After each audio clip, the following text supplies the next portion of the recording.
where this storm could threaten next, but we continue to monitor this as it moves from Harrison into Floyd counties at the moment. You see US 150 there from Greenville down toward areas near Galena. That's where we're really concerned about a tornado trying to touch down in that area at the moment. Again, there's no indication at the moment that a tornado has touched down, but the concern is that one could touch down here at any moment. So you need to be in the bottom level of your house, your apartment, your condo complex, away from doors and windows. Again, this is approaching Georgetown. This is Lanesville. You're close enough that this is still a problem. You're under the warning, obviously. Be in your tornado safe place. Duncan there, Floyd's Knobs, anywhere close to Indiana 62 and 64, and US 150 and I-64 there near like the Sam's restaurant there. And of course, the JC Food Mart right off the exit there. You guys need to be in your safe place immediately in Floyd County. This is a very popular route to get up toward Palmyra. Toward areas closer to Orange County, to Huber's Orchard and Winery. If you're trying to get there from 64, that's going to be a zone that's currently under this tornado warning, right in Floyd's Knobs, Indiana here.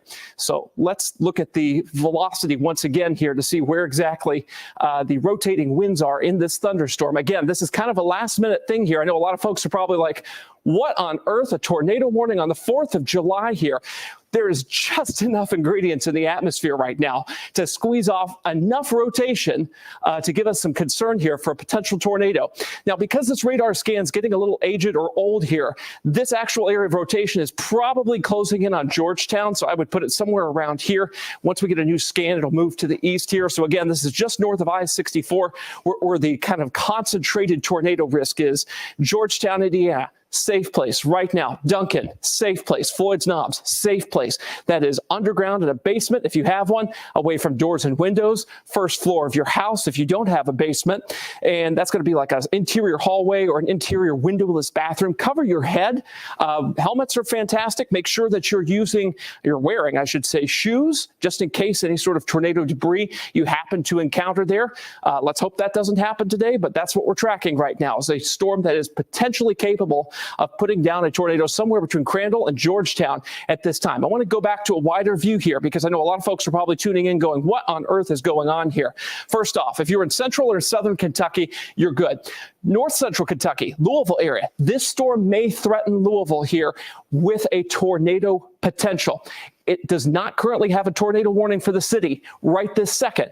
But boy, is it close. Literally just across the Sherman-Minton Bridge, you're in a tornado warning right now. So Louisville, Highlands, areas closer to Linden. If you're in Jeffersonville, if you're on the south side of Sellersburg, you need to be on standby. Be ready to go to your tornado safe place just in case this tornado warning gets extended downstream here. We're going to stay on air as long as it takes to get you through this tornado warning here. We're thinking this is going to be a one-off situation, which is good, but we want to get through this safely. We want to get through this hopefully without a tornado as well. So what we're going to do is we're going to zoom back in here, call out some streets, some areas. We've already gone through some of the geography of what's going on in this area and what areas need to be in their tornado safe place. Of course, near Georgetown, Duncan, Floyd's Knobs, New Albany, pretty much just marching just north of the I-64 route here, right toward US 150, where you get off there in the Galena and Floyd's Knobs area. Let's get to the velocity here so you can see where these rotating winds are at this time. Again, this is closing in on Duncan, Georgetown. You guys, it's pretty much on top of you right now. Okay, there we go. You can see a little bit of a velocity couplet here where there could be some rotation. Winds coming toward the radar, away from the radar. See that little spin right there? That is now just south of I-64, and this looks like it's going to miss Georgetown just to the south. So between Georgetown and Lanesville on this latest scan here, this may vary by up to a mile or two north or south as, this is kind of a line of storms, and this is going to get jostled around a little bit where this area of rotation is. But still, Duncan, Floyd's Knobs, New Albany, the entire city of New Albany needs to be in their tornado safe place immediately. This is a life-threatening situation as a tornado could touch down at any point here, despite us not having evidence that a tornado has touched down. This is kind of a preparedness thing to make sure you're in your tornado safe place, ready to go in case this thing does spring a tornado on us here at literally any given second. I kind of have to keep rotating through our different tools here to monitor this storm in real time here with you. And one of those tools, of course, is our debris scope. Whenever you see that D scope on our icons here, that means debris. And we're looking for signatures on the radar that look like debris being lofted in the air by a potential tornado here. We just don't see that. What you would typically typically see is kind of a deep yellow and almost like a green-blue shade on here in a spot. We don't have that right now, and that's fantastic news. Let's keep that up, all right? Again, this is the only warning in our area. We have had a severe thunderstorm watch issued for most of our counties here through about, I believe that is 7 o'clock this evening here, if my math is right on that. We'll continue to watch for areas downstream of this, like Shelbyville, Frankfort, Louisville, LaGrange. We'll see what happens with that particular storm here, and we'll see what happens here. It looks like I'm just getting some information in here that the Crescent Hill 4th of July Festival in Louisville and their art festival outside, they just told everyone to start taking shelter. That is being proactive. Hats off to Crescent Hill for doing that. Even though we're not under a warning in Louisville just yet, I really like seeing that some events are taking this seriously, paying attention to the Wave Weather app and the radar here, and seeing what's coming kind of upstream from the city of Louisville. I can't mention, of course, this tornado warning without having Louisville in this conversation, because it's right here. Literally over 750,000 people lying kind of in wait here, waiting for another tornado warning to potentially be issued downstream should that happen. I'm going to keep this on a wide view here for just a second here so we can see the context of where this rotation is in kind of a greater area. There we go. So now I can center that up and give you the latest on the velocity scope here to see where those rotating winds are. As that pops on the screen, right there between Georgetown and Lanesville as it was before. So if we were to draw a line kind of east-northeast or east directly here, that would put it clipping the northern edge of Jefferson County. But there is also a very small bit of a southern movement to these storms as well. They're kind of coming in this direction here. So that rotation may drift, as I said, a mile or two south, and that would be super critical for downtown Louisville here. Real concerned that might try to squeeze into the area.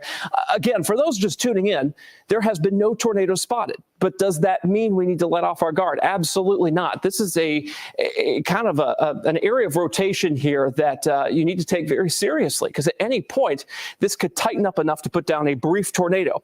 I don't think we're in a situation today where we're going to see strong or long track tornadoes. But it doesn't take that to cause damage and, unfortunately, injury. So we need to treat this like we would any other tornado situation. We need to treat this like it's already on the ground, even though we know it's not just yet. And, of course, between Georgetown and Lanesville, those are the areas right now, right along I-64, where we've got the most concern for, of course, the potential for additional problems. Okay, we've got a note in from our newsroom here. Trees and power lines down on Highway 135 Southwest per dispatch. That's old Highway 135 Southwest per dispatch with this particular storm. Does that mean that's from a tornado? We don't know that at this time. It could just be damaging winds the way things look. We'll continue to monitor for any additional damage reports coming in from our newsroom and, of course, from you folks at home reporting it to your local emergency management, and then they report it back to us here via the National Weather Service here. So this may take some time to get reports out of what has happened here. I want to zoom in a little bit more here. We're going to go street by street as promised and show you exactly where this area of rotation is affecting at the moment here. So I'm going to take my zoom tool, really go in tight here between Georgetown and Lanesville. Boom, there we are. So this is going to be near Lacey Spring Boulevard, Brookstone Court, Crandall Lanesville Road. This is just past you. So Lanesville, you're very close to this, but you're just to the south and west. You're in a little bit of a safer spot than you would be otherwise. So that's good news. Let's hope that continues for you guys down that way here. We'll pan the radar down a little bit. Okay, new scan just coming in here. So let's go back and then forward again and see that latest scan of the velocity here to see exactly where some of these rotating winds are located. Now, again, we'll go street by street here as we do that. So let's get that velocity on the screen here. There we go. Velocity scope. If it cooperates with me, there we go. Okay, well, fantastic news. Where did it go? It seems to have dissipated somewhat here. Not surprising given the weather situation. The weather setup today has not a whole lot of wind shear in there. So what this was basically this line of storms was moving through, and the storm to storm core interaction here kind of jostled up the winds, almost like kind of a rock in a stream creates a little eddy in the water here, and atmosphere is a fluid. So that's what happened here. We got that rotation that sprung up really quickly and stayed on the radar for several scans. It was almost surprising they didn't have a tornado warning out a little bit earlier than this, but there wasn't really any evidence that a tornado was really going to touch down. The atmosphere wasn't really in the right place today. So pretty good call by the National Weather Service here. So we will see if they indeed continue this downstream now as a severe thunderstorm warning. The way this looks, I want to zoom in on this just a little bit more here to get an idea of exactly where this is. So there we go. As we zoom in, it's right here. It's very faint now. So this is just south of Duncan. We are just east of Lanesville. This has now crossed Indiana 11. This is booking it toward the Ohio River at this time. This is going to be well north, by the way, of where like the casino is on the river across from PRP. I don't think that's going to be affected at all. This is more so of sort of a Shawnee, Portland, maybe the northern part of Shively where this is going to track next. But really not seeing as much on the radar that would dictate to us a tornado threat as we did before. Again, this may be a very short time that we're on the air here. We'll see what, of course, the National Weather Service does, but we're going to stay on the air until this threat has passed. That's our commitment to you with the Wave Storm Tracking Team. We're on as early as we can be, and we're off when the threat has passed. So that's what we're doing here. Again, south of Duncan, east of Indiana 11 here, and boom, just like that, right on cue, National Weather Service has canceled the tornado warning. Here's the plan here, guys. If any more warnings are issued today on the tornado side of things, we'll be back on here breaking in from time to time. We will also, of course, monitor for severe thunderstorm warnings, should those be issued. And if those threaten the city in any meaningful way, we'll also be back on the air. But for now, we have no warnings in effect. It does not look like, and I'm just going to do just a quick round robin here to make sure before we jump off the air here and get you back to regular programming, that we're in pretty good shape. I would just hate to be off the air and have a big old thunderstorm coming down on a city of 700,000+ people here and, not make sure that we've done our due diligence to make sure that everything is in a good shape here for this storm to come through and not do any sort of damage here to the city. You'll see, of course, just that little whirligig of rotation there east of Lanesville. It's barely popping up kind of amongst the din or the clutter of the rest of the radar here. So I think we're in pretty good shape the way things look. All right, so we're going to jump off the air here, returning to regular programming. For now, I'm Wave Storm Tracking Team meteorologist Ryan Hoke. We'll be back on the air as necessary this afternoon if things progress to that point on this 4th of July. Happy 4th, everybody, and we'll see you back here for Wave News at 4.